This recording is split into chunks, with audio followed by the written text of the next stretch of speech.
Assalamualaikum everyone! How are you? Ayan pala, nagluluto ang aking asawa ng almusal namin. Ano ang almusal namin? Ay syempre, yung baked bean na libre na galing sa school.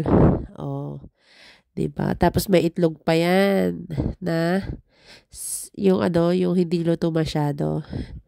Ay, hindi ko English yan at baka ako'y mabash.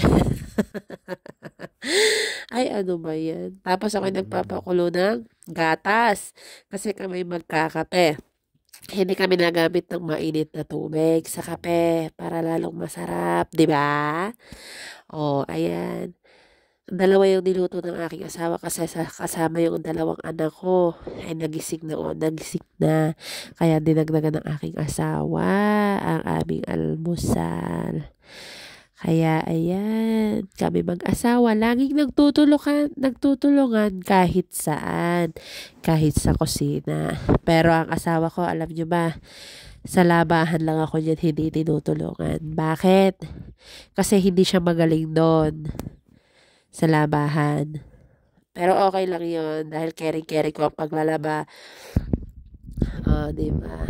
Tapos, syempre, ako ay nagpainit din ng dyan, ng tinapay dyan. Para sa naman sa baked bean din yun. Sobrang sarap yan. Tinakpan ko yung gatas para hindi matalsikan.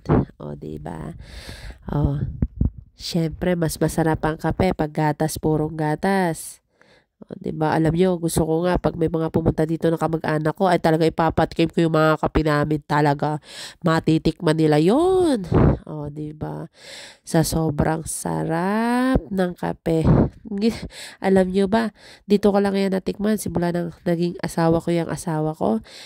Hindi ako nagmamainit sa kape kahit sa Milo. 'Di ba? Mas masarap pero hindi nasakit ang tiyan namin ha. Nasanay na. Sabi ko sa asawa ko, maraming salamat kasi inaalagaan mo ako, hindi mo ako ginugutom, kami mag-iina. Sabi ng asawa ko, responsibilidad niya daw yun. Diba? Maraming salamat. Papasalamatan natin, lagi nating pasasalamatan si Allah subhanahu wa ta'ala, ang ating Diyos, ang aming Diyos sa langit. 'Di ba? Dahil siya lahat ang nagbibigay ng mga biyaya na natatanggap natin sa araw-araw. Kaya lagi natin pasasalamatan ang ating may kapal na si Allah subhanahu wa ta'ala, ang ating Diyos. 'Di ba? Ayan ang aking asawa. Yan, energetic yan. Siyempre, nadiligan kaninang umaga. Ay, hindi totoo. Nangangarap lang. Tanghali na kami nagising yan. Alam nyo ba? Ay, kasi nga, gabi na natulog din. Diba? Ay, nako talaga. Ako talaga. Alam nyo ba? Alam niyo ba yan, dating baked bean na yan, nung maliliit pa kami ay inuulam namin. Ano yun pork and beans yun. Syempre harot muna talaga, hindi nalilimutang humarot. Pork and bean yun. Ay, kinuulam namin sa kanin. Ay, hindi pala yun inuulam sa kanin. Almusal pala yun. Kaya talaga, pag ikay napupunta sa katira sa abroad, ay talaga naman, dami mong matututunan. Syempre, yung pinaggamitan ng asawa ko, huhugasan niya na daw para daw walang tambak. Ayan na yung kape namin. Tingnan nyo. Hindi nakabukas ang ilaw dyan. Binuksan ko. Ayan ang kape.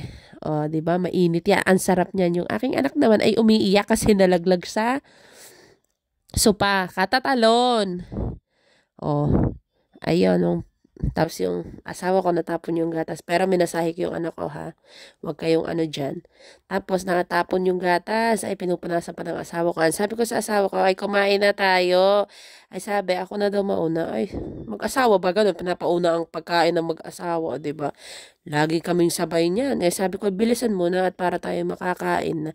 Ay sabi, hindi pa daw ready yung tinapay. Diba? Yung asawa ko talaga din, napakasipag. Wala na akong hihingilingin pa sa aking asawa. Nagpapasalamat ako kay Allah subhanahu wa ta'ala kasi binigyan niya ako ng napakamabuting asawa at responsibilidad na asawa at ama. Yung asawa ko nag-aano pa, maglilinis pa daw. Sabi ko, kumain na tayo. Sabi yung pagkatapos na daw niyan. Tapos, syempre, maghuhugas pa daw pa pala. Syempre, hahiyayapos muna tayo. Yung asawa ko, lagi ko yan niyayapos kasi gusto ko na nararamdaman niya na na-appreciate ko siya. Diba? Mahal na mahal ko yung asawa ko. Sabi ko sa kanya, baby, I love you. Tapos, sabi ko sa kanya, baby, I love you. Kaya yung asawa ko natatawa yan. Tapos nagising na pala yung mga anak ko. Tapos may kape din sila. Tapos ayun yung sa amin mag-asawa. Tapos, ayan ang aking busong pogi talaga. Di mag-almusal na tayo. Bismillah. Ang sarap ng aming almusal, lalo na pag kami magkasalo mag-asawa. Bakit kami lagi nagsasalo mag-asawa? Kasi para lagi nararamdaman ang pagmamahalan. Lalong tumitibay ang pagmamahalan mag-asawa. Diba? Pati ano pa, ay, ang dami talaga. Sarap talaga niyan, alam niyo ba? Kaya dapat kayo, mahalin nyo rin ang asawa nyo. Obeyin, ano ba yung tawag doon? I-obey ba? Diba? Kahit galit na, lambingin nyo. Kahit sila may kasalanan, lambingin nyo pa rin. Ganon. Alam niyo ba, madalang kami mag-away ng mag-asawa na yan. Kami ay mag-8 years na.